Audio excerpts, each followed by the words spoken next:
How are you, ladies and gentlemen? I want to talk on a very interesting and usually controversial topic on marriage. The topic is, what makes or breaks marriage? This means two things. What will make and what would break. Maina Ndiritu is my name, and I want to introduce this by, first of all, is an outcry aloud the world. Marriage, marriage, marriage this, marriage that. But the question is, this is to you individually. What do you personally, what's your take on marriage personally? It takes genuine love and respect to produce genuine marriage. What do I mean?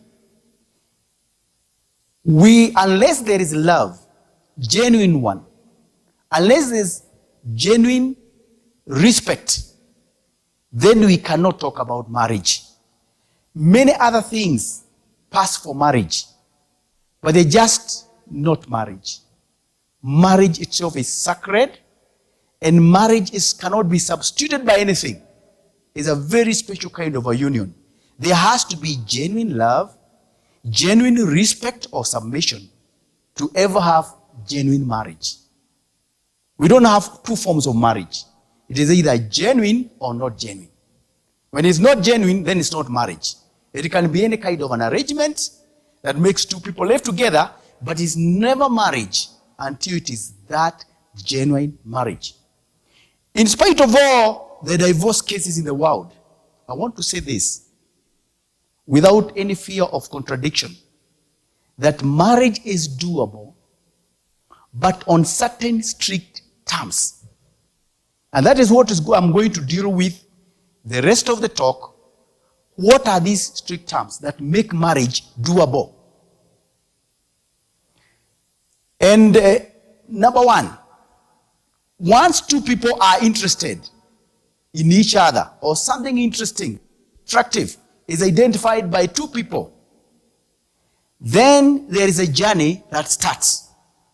This journey that begins after this interest, or the urge to know one another more, this is the journey that we can given this name, dating or courtship.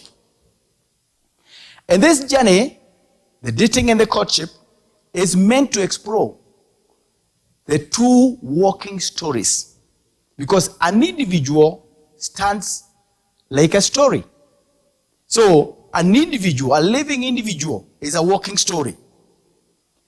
And the part of the story that is very, very interesting is especially the part that formatted, the part that programmed the individual's mind.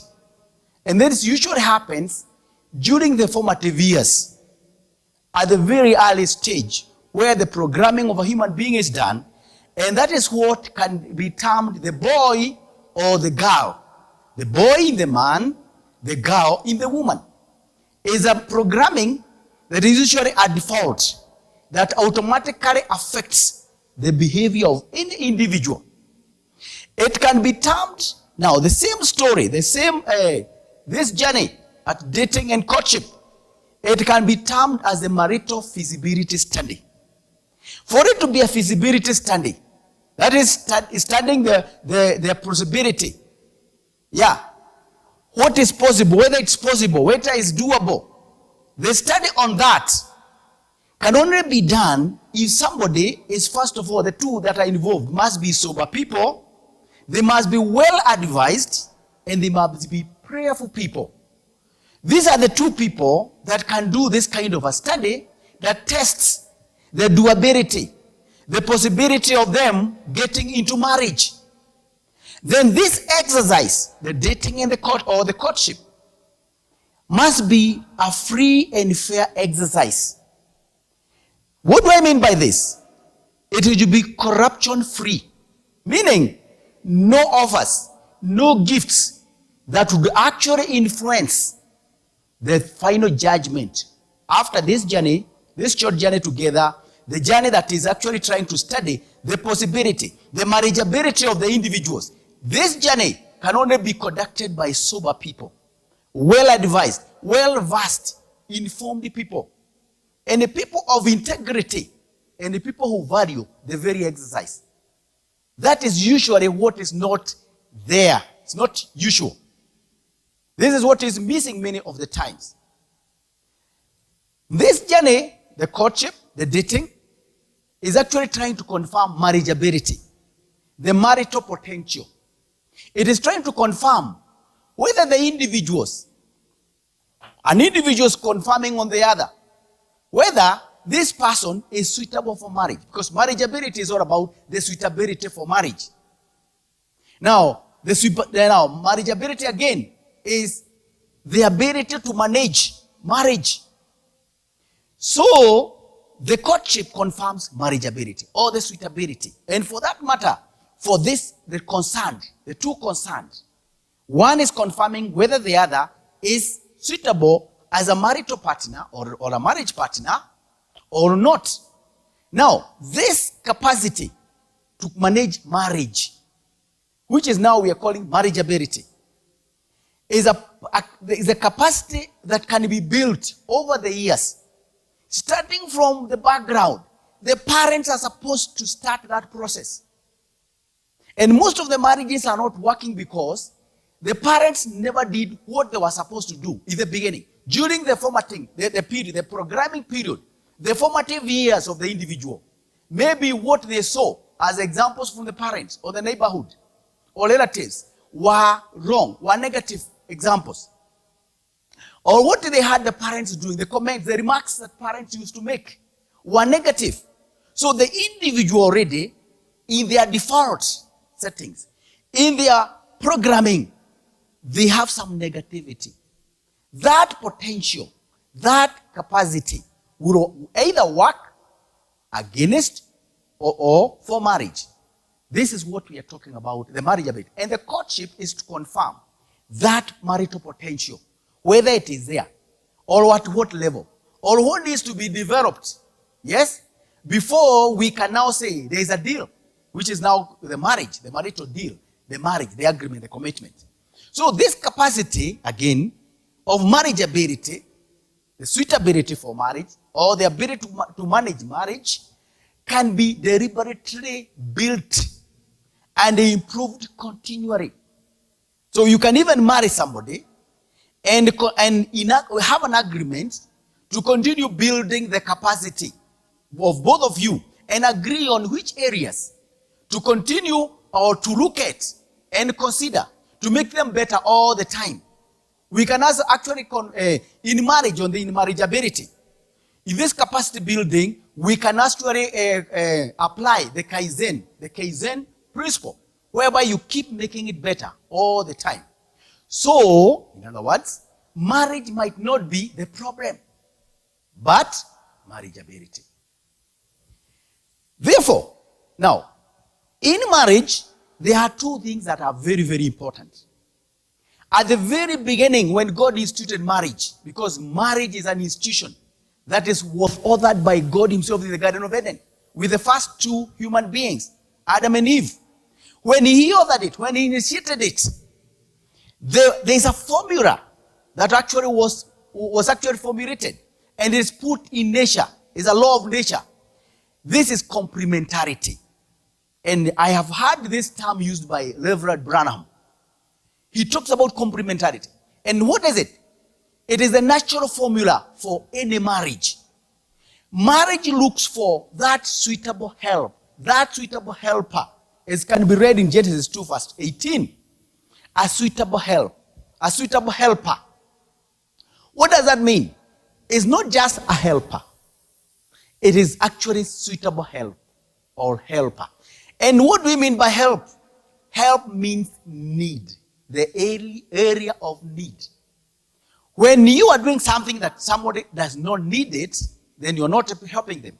Maybe you are interfering with them. Yes, it is only help if it is needed by the same person.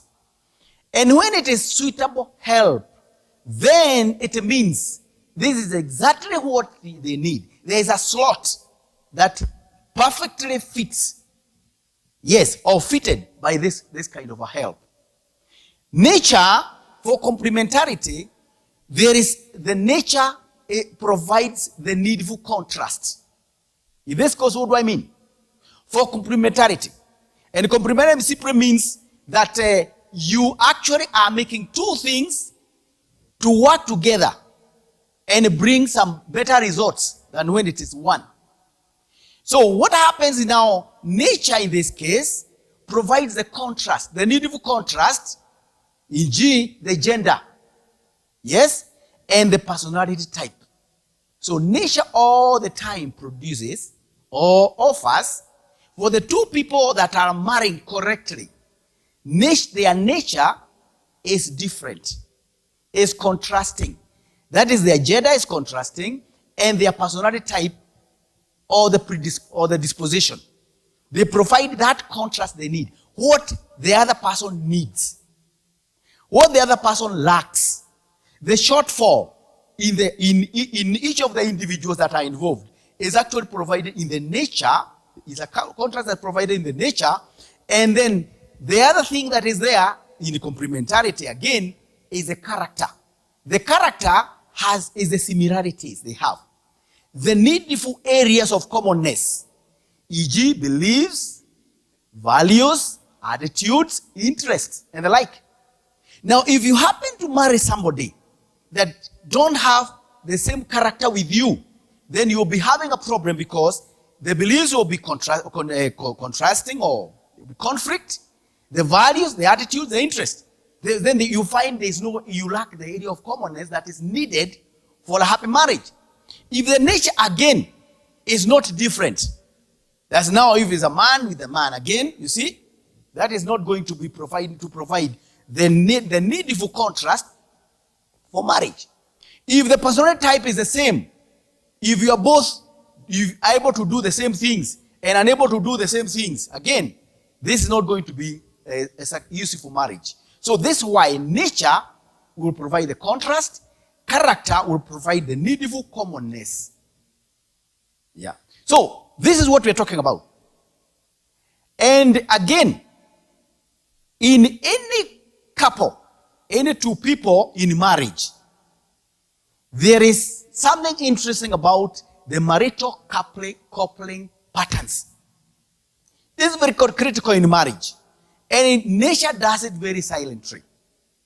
So, for any prospective marriage or any marriage that is ongoing, is very important and critical to define your present coupling pattern or the potential. If you're not married, look at what is likely to happen if you are joined or if you couple with so and so. What is it likely to produce? The kind of a coupling pattern is going to be exhibited or produced by me pairing with so and so. That is the potential I'm talking about. E.g., or for example, expressive people usually, if you look at it just at a glance, look around, whichever couple you know, any two married people, you realize that if one is expressive, the other one automatically is quiet or reserved. So if one is talkative, the other one is quiet, or expressive, the other one is reserved. Usually we're going to see what that implies. But then again, if you notice one is soft, you find the other one is rough. These are coupling patterns that many times we even never notice them. We never appreciate them. And I will show you what that means actually. If you notice if one is optimistic, the other one is likely to be pessimistic. That is a coupling pattern I'm talking. There is that, and the use of it, or the value of that, is to provide complementarity. What one doesn't have, the other one has. That's why we always wonder about the formula of the two coming together. When we say 1 plus 1, instead of becoming 2, it's 1. Then that's not correct. It means if A plus B is equal to 1, then the two must be fractions. So if one is a quarter, the other must be 3/4. On any aspect that you consider about the two people, you'll always find that if they have a quarter of this, one of them, the other must be having a 3/4 of the other thing. If one has a 1/3 of something, depending on what aspect you're looking at, you'll find the other one has the 2/3. So the two must be equal to 1. They must be fractions. And this is the complementarity that we are talking about. It is actually an underlying formula, an underlying factor that many people have not understood or appreciated, and then they don't enjoy marriage. Not that their marriage has a problem, but the two don't understand. Either one of them or both of them don't really understand the underlying facts, the underlying formula, which nature has provided for, and many times we being unawares. Now, look at the coupling pattern. If it's an ongoing marriage or a marriage that is going to happen, a prospective one, note its unique merits and demerits, then work accordingly. Again, marriage itself it's actually only possible or happens when there is finally a marital deal or commitment. Now, this marital deal, which we usually call marriage, is not the wedding.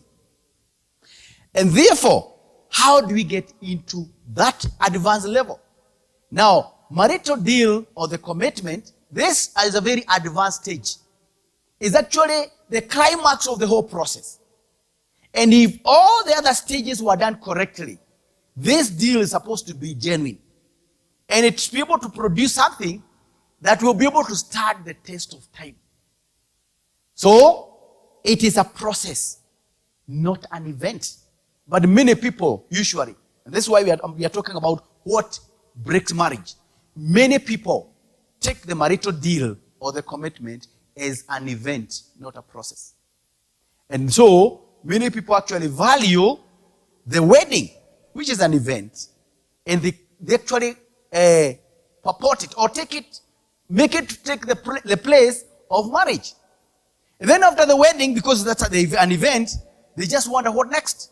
Why? The process was not done correctly or is not complete. So they realize there is no deal.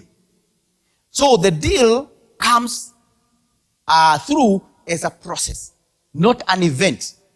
And then this climax, which is the marital deal or the marriage, is actually a major decision in conclusion of a maturing, mutually binding marital deal or marriage or marital agreement.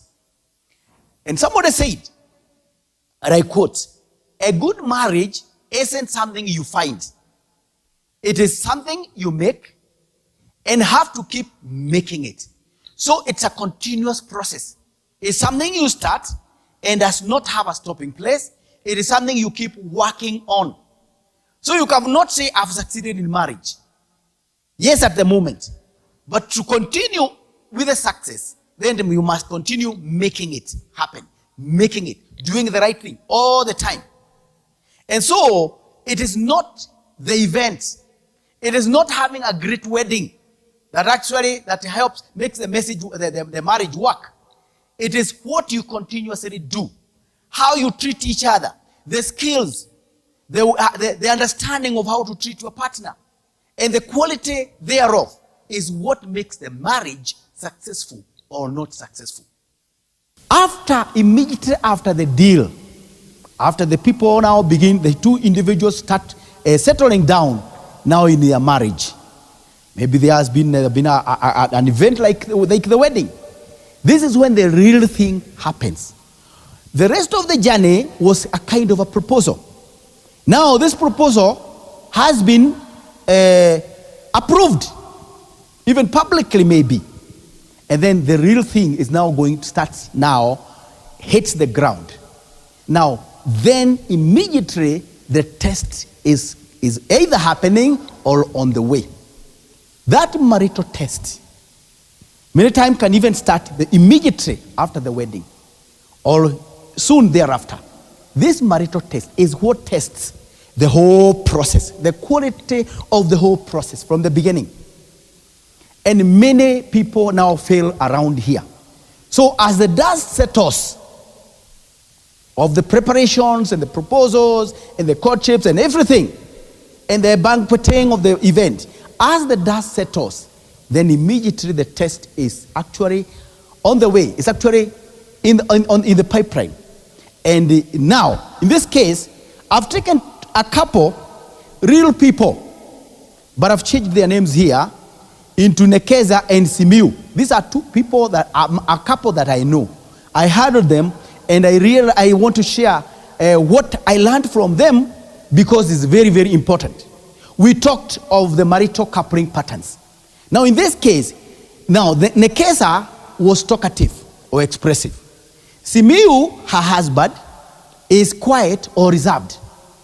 And I want to tell you, from the research, the most delicate coupling pattern is when you have an expressive woman married to a quiet or reserved man. This is one of the most delicate coupling patterns in the world. And if you look, and if you notice, then most of the couples that have a problem, most of them are in this kind of a category. Now, Nekeza and Simiu, they separated after more than 10 years in marriage. They already had children. Then what happened? Simiu, because of the quietness, the reservedness, his ego had been constantly intimidated by Nekeza's talkativity. And Nekeza, on the other hand, had been actually intimidated by Simiu's withdrawal. Now, this is what I'm calling, that was their marital test. Now, what was happening? Every conversation, Nekeza would seem, the woman or the wife, would seem to actually dominate the conversation. She would seem to dominate the conversation or win in an argument. Now, this is what constantly intimidated Simiu. Then Nekeza did not understand. She thought that maybe Simiu is no longer loving her, is no longer interested with her stories. So she took offense. So the two of them were hurt emotionally. But nobody actually understood really what was the problem. And therefore, remember this, and this why I'll use the words of Alder Lode. He observed that it is not our differences that divide us. It is our inability to recognize, accept, and celebrate those differences. Again, Dave Muir also says, a great marriage is not when a perfect couple comes together. It is when an imperfect couple learns to enjoy their differences. Now, that is the greatest lesson behind the whole story. That should couples understand that marriage is only enjoyable when they know how to enjoy their differences. Then they have gotten the secret. Yeah? But many don't know. Now, the next thing, after Simiu and Nekeza now were in this kind of a crisis, the challenge is how to solve this kind of a problem. Number one is because of our nature, in our fallen nature. After the fall, we find we have a problem because we always are able to see. We can only perceive and see what the other one is doing. So we hardly know, or we are not aware of the personal contribution to our situations, to our challenges. We only see the one side of the contribution, the other person. And the other person is seeing you, the other person. And so, the Nekeza and Simiu, they kept trading accusations and counter accusations. Nobody really understood what the problem. They thought the other one is the problem. Then the other one also thought the other one is the problem. And so, they could not be able to arrive at a conclusion or what the problem really was. None was aware of their personal contribution to their situation. And so Nekeza and Simiu kept trading accusations. Finally, the mutual, now this is what I'm calling the danger. finally the mutual assurance of being needed, which gives meaning to marriage, was lost. There's no other reason for two people living together but the assurance that you are being needed. Once that is not there, you don't feel like spending a night or another moment with that person. So that is the fundamental meaning of marriage, is that assurance that you are needed. This is what was lost for Nekeza and Simeon. And then one day, Nekeza just took her children, looked for a house, and went away.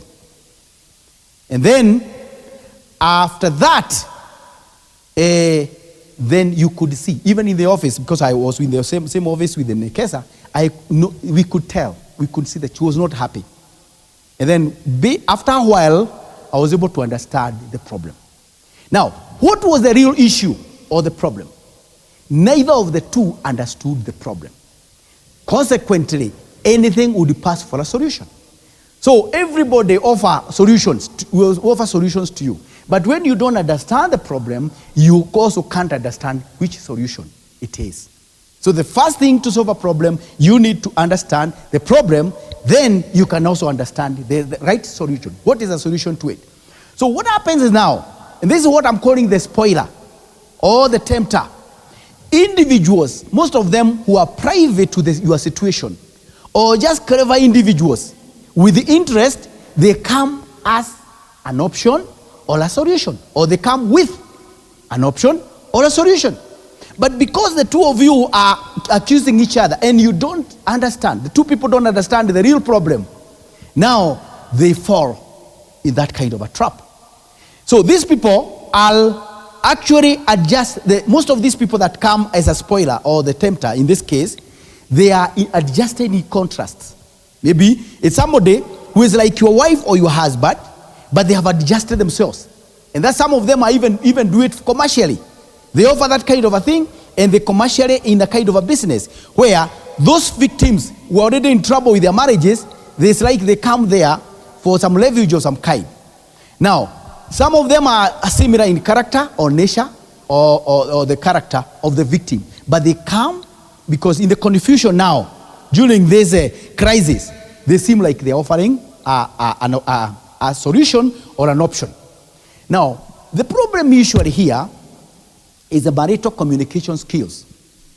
After getting the clue of the possible problem with the above couple, Nekeza and Simeon, I advised her this way, because I was actually I was able to access Nekeza, and so this is the advice I gave her. I told her to do due diligence to win back Simeon's confidence in future conversations. And then I told her to take as an opportunity to, whenever they meet, because they used to meet as they bring the children to see the father, she brings the children to see the father, she would actually be able to she would be able to take that as an opportunity, as I advised her, to make the man realize that she is able to listen and many other things. And she had adjusted herself. And this is the advice I gave to her. After a while, she had been able to adjust that. What was the trick? I told her to allow Simeon 50 plus 1 words in every conversation and to avoid arguments. Then John Mason says, winners don't do different things, but do things differently. The trick worked. And as I wind up, this is how the trick worked. After Nekeza deliberately allowing Simeon to take charge of the conversation for a number of visits, he regained his confidence. He then welcomed them back. Thank God, that did the trick. We end by reiterating some of our introductory remarks, that marriage is doable, but on certain strict terms.